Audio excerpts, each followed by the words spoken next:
BD syringe pump training. For the purpose of this training, I am using a CC syringe pump, but this training will also apply to your GH syringe pump as both pumps use the same platform. So before setup of the pump, just make sure they're clean, intact, there's no cracks that any fluid can into.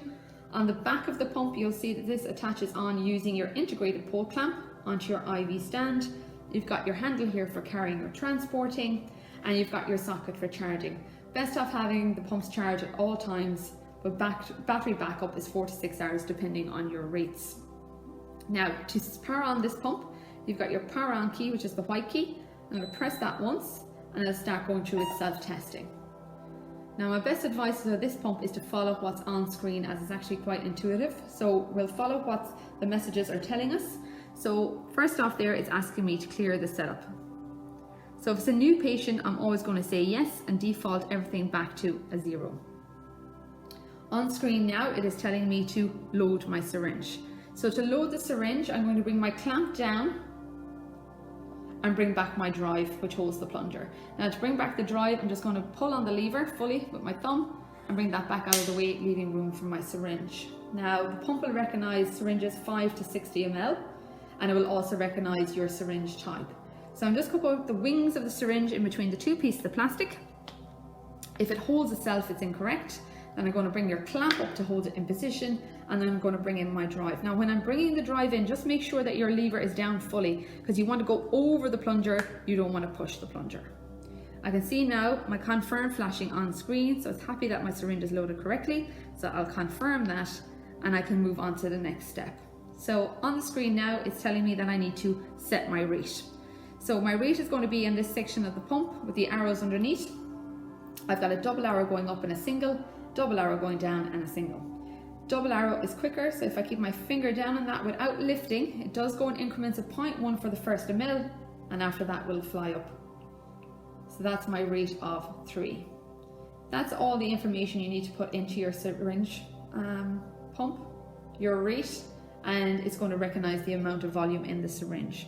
So once I'm happy, I'm going to press the green to run to start my infusion.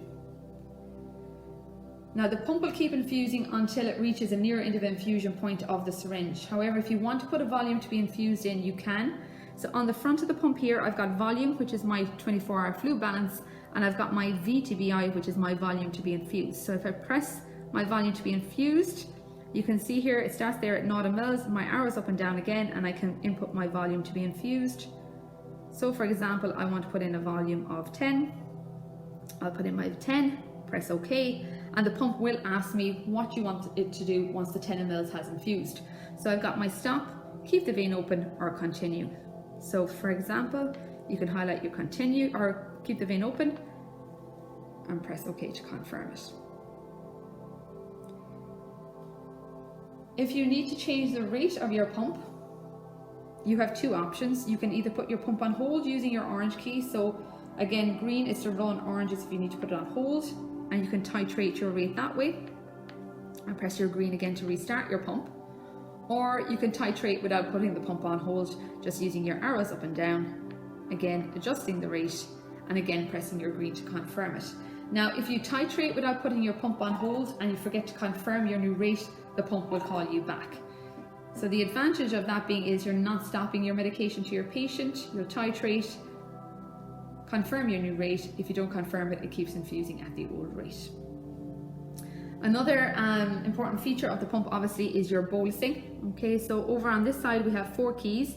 The one with the syringe on it here is your bolus key. So again, I'm just going to press that bolus key once. I've got a default rate of 500 mL per hour, but this can be adjusted again using your arrows up and down. So you can speed up or slow down the rate of your bolus infusion. To administer the bolus, you've got your flashing bolus key here. So I'm just going to hit the soft key underneath. Keep your finger down, and the amount here is the amount that the patient is receiving. Okay, so you'll give your prescribed bolus, and then you can take your finger back off, and that then is included in your 24-hour fluid balance on the front of the pump. This button here is your silence the alarm. We've got a 2-tier system. If it's orange in color, the pump tends to keep infusing, so it's more of an alert that your battery is running low, things like that, or you're near your end of infusion. If you get a red indicator, so for example, if I bring down my clamp here, all right, you get a red indicator and the pump will actually stop infusing. Okay.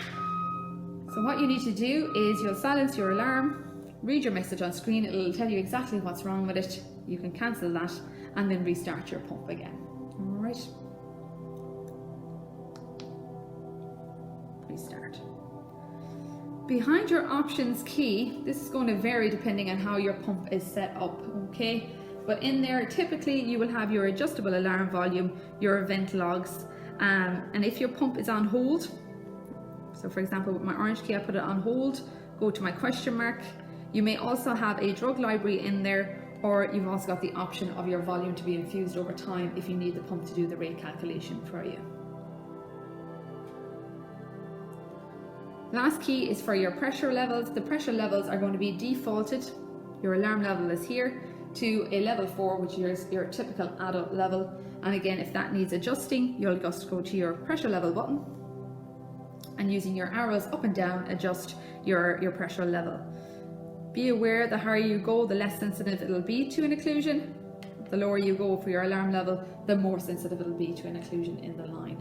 If you do get an occlusion, the pump has a back off, so it'll go into a reverse pumping action. So for example, if there was a kink in a line, you released it, there won't be a buildup of drug to give a post-occlusion bolus to the patient. To turn your pump off, you can put the pump on hold. You're going to use your power on and power off key. So again, your white key, and you keep your finger down until the bar fills. And that's your pump powered off. To remove your syringe, which can be done while the pump is on or off, you just bring down your clamp and again release your drive. So again, pull your lever down using your thumb and remove your syringe. For storage, put your clamp back up and your drive back in. For any cleaning advice, please refer to the directions for use.